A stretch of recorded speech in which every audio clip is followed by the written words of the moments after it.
What up?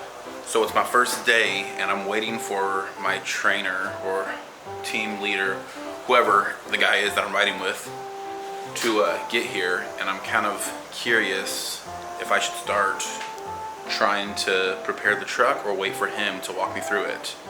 So if you're a day one employee, you're probably a little confused, as I am. So I think what I'm gonna do is I'm gonna go watch the other employees and see what they're doing and see if I can learn anything while I'm waiting for my guy. Brownie points. If it's cold outside, you get the key, and you turn on his truck, and you get the key. Okay. They love that. Yeah, that's not a bad idea. Just do that. Shockingly, I like that too. Not a bad idea. So step number one, start the truck, get the heat going for the guy that's gonna be training you today. Now what they don't know is I actually already did that because I've had a few jobs. Look at that. Ooh, it's warm.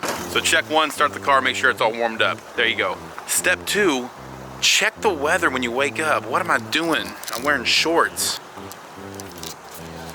A little bit chilly today, but it's gonna warm up. The sun's not out yet. So question for you. All right, what is not on the truck? For sure every morning that has to be on there for you to do your job. So every morning I need to make sure wands and surface cleaners are on the trucks. Yeah. Okay, well I'm gonna go show you guys what a wand and a surface cleaner, oh, they're right here, look at this. Okay, so this is a surface cleaner. Big giant tool that's circular. And a wand is not what they have in Harry Potter, it is. So this is a wand. If you're a new employee and you don't know what it is, it's like just a gun, pretty much. Adjustable. Yeah. You can adjust the pressure. There you go, yeah.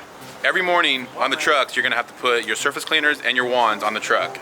Is that correct? That is correct. Yeah, at least those two and probably more, but I know that for a fact. But that's what I would say to a new employee like me right now is when you show up, just dive in, ask questions. It's not gonna hurt. Is there a difference in the bigger trucks and the smaller trucks? The difference between like a smaller truck like this one right here. Yeah, right here. This is a solo rig.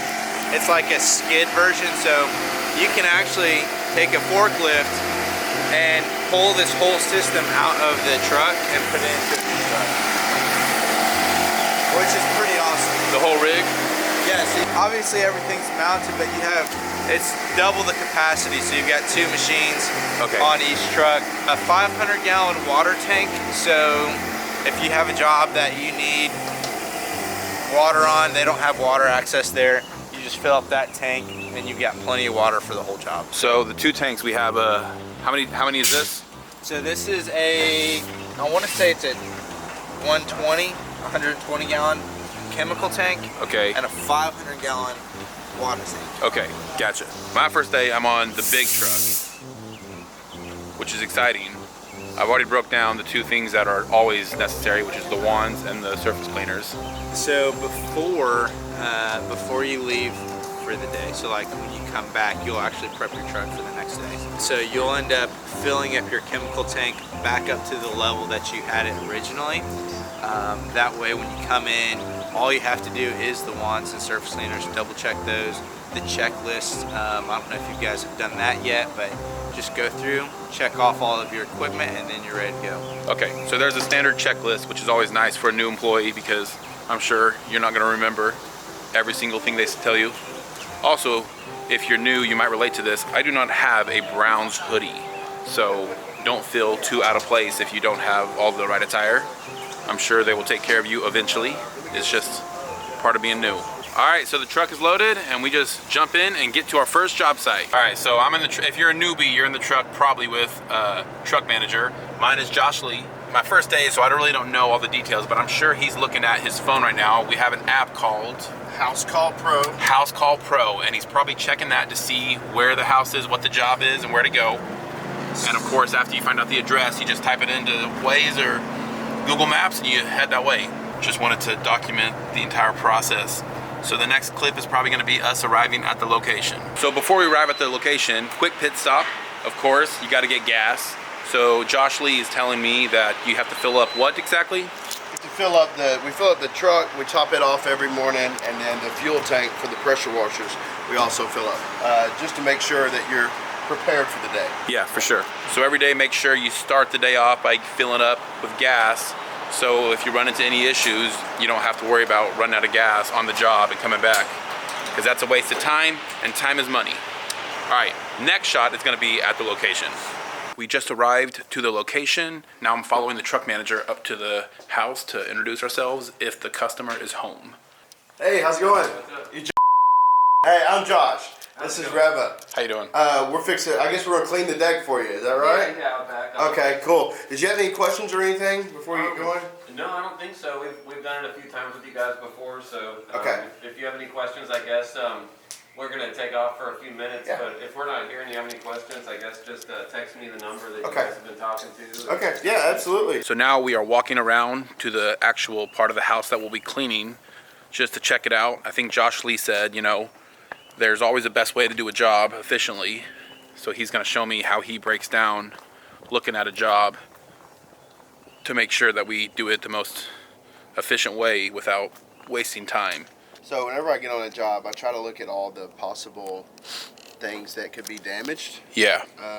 and then start from there. So I just found out that apparently if you're worried about damaging like the bushes or the grass, Josh Lee just told me that. Yeah, typically if you're using more soap, it takes a lot less pressure to get the job done. And so if you're worried about damaging, then you kind of have to reverse that thinking and using a lot less soap, but a lot more pressure it would take to clean it. So- Okay, it can be done both ways. I like that. Since his house, you know, it's gonna run on the grass and bushes on both sides of the deck, it probably is gonna make sense for us to use a little bit less soap and more pressure. Is that a good assessment? Yeah, where it's going to run to. Okay, so he's identifying if there's a way for us to actually direct the water and the soap where it's going, so we can still use a good amount of soap, but make sure it lands where we want it to, instead of just landing everywhere on the property. Good idea. Okay, so as a new employee with the deck, you know, we have furniture on the back deck, so Josh Lee is recommending you move half of the furniture to one side and clean one half, and then move the furniture from that side to the other side that you just cleaned and clean the other half. And you got to remember where it goes too. You got to remember where it goes, yeah, as a new Take employee. Visual image. Okay, so first things first, right before you actually start the job, you have to connect to their water source. So Josh Lee just found it. It's right here on the side of the house. He is connecting to get water in our tank, right? That's right. Yeah, we pull all the water hose. I typically pull it all the way out because we don't want it kind of kinked at the where it connects to our reel here. Yeah. So pretty much just getting water from the house into our tanks is what we're doing right now. All right, and step 2 is get the hoses in position that are close to the area that you are cleaning. So that is what Josh Lee is doing right now. you will learn hose placement saves you a lot of time and a lot of frustration. You want to get it out of the way and try to keep it from really tangling up like this. You want to kind of lay everything out Kind of flat, like where it's not curled up. keep it straight. Yeah. Okay. So step 1, connect water. Step 2, get your hoses in position for the cleaning. All right, I always want to make sure that you have your ball valve closed after you lay it out. So open, closed. That way you can go back to the truck and turn on your pressure washer. Step 4 is turn on the pressure washer, which is why I'm yelling, because it's loud. And then step 5 is go ahead and connect your wands and your surface cleaners to the ball valve so we are in position to start cleaning. So that is step 5. So after you connect the wand, you want to turn the water back on, and it should just spray. Oh yeah, it's working. Step 6 is soak the entire job with soap after you've identified the property and make sure that's how you want to move forward. So soak the first area, let it sit, and probably go get ready to rinse it. So I just got put to work and I got to do these stairs right here. I just soaked them with the soap. Now I got to rinse them off.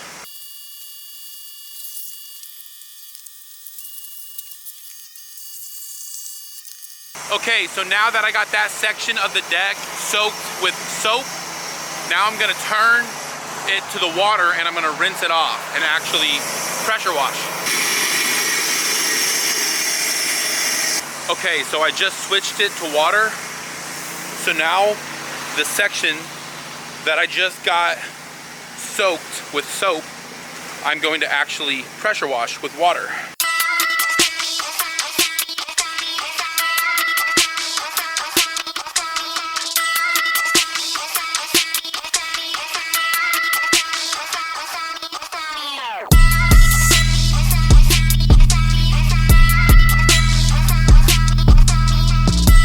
So Josh Lee, the truck manager, is telling me that after I finish a section of the deck, you know, especially if you use soap, which obviously you should, when you finish a section of the deck, you should go ahead and water down all the plants, is what you're saying? Yeah, yeah.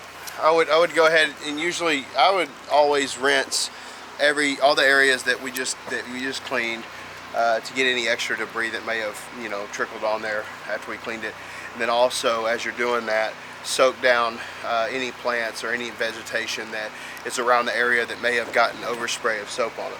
So. Yeah, and that's really smart because I could see that ruining a job if like somebody took a lot of time to invest in their plants and their bushes and then we just come here and ruin it. So that's probably really smart. Always spray down like whatever bushes or the surroundings of the deck. Spray down with water when you are done with that section of the deck. Well, this could just be me being new, but I'm a little confused because every time I hit this section, like right here, every time I hit this section right here, it's where the wood connects to the deck, and every time I hit it, more stuff comes out. So like if you look at this right here, like when I whoops, can you spray that real quick? Yeah. You spray it and I'll show the people what I'm talking about. So like just spray right there. So like stop. So see, more stuff floats out every time he hits it, and then he'll hit it again. Yeah. And he gets it, and then more stuff just keeps floating out. So it seems like it's not. So what I would do, there's only so much you can do with it, because ultimately we're cleaning the deck, yes, but we can't help what's underneath the surface that we're cleaning. Right. So we try to, what I would do here, maybe try to mist it, maybe one direction, kind of change the angle of your wand. Okay.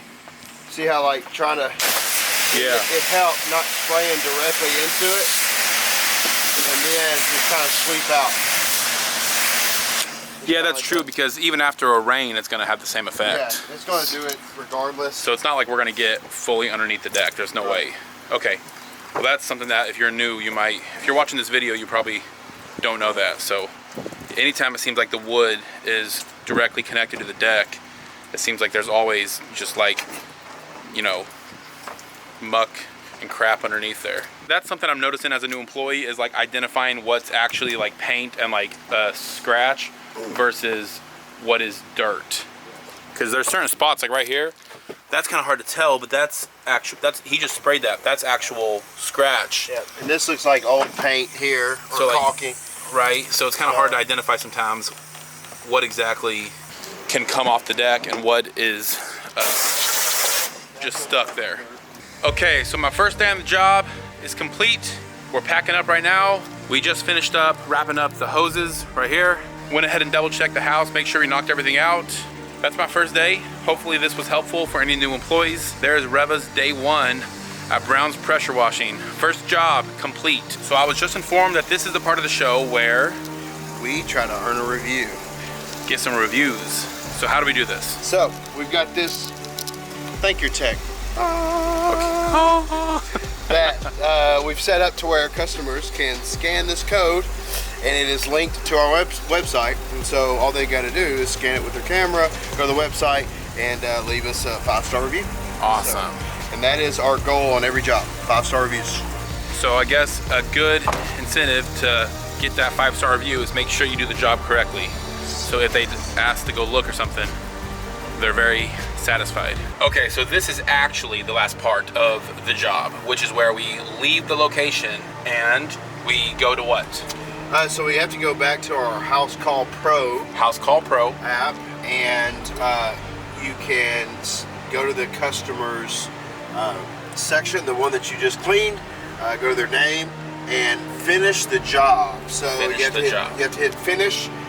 Lets you know how long you were on the job. It lets the customer know that you're done with their job, and then after that, you let the House Call Pro app know. You can select whether they paid with a check, card, or cash, and that's all on the app as well. And they have the option of sending an invoice. So if we wanted to send an invoice, they'd rather pay through like that, through an email. There's a link that's attached to every email that we send with an invoice that they can make payment through that link. And so once you've done that and hit finish on the job and figure out which way they're going to pay, and you submit that, you head back. All right, so there's officially my first day on the job. Josh Lee, I want to say thank you for showing me the ropes and kind of breaking it down for me. I think I have a decent understanding, but if you're a new employee, if this is very obvious, it's going to take time. So they always say ask a lot of questions, make sure you do it right, and find a good team or find a good truck manager to walk you through it. So yeah, so there's my first day on the job. Hopefully this video was helpful, and that's a wrap.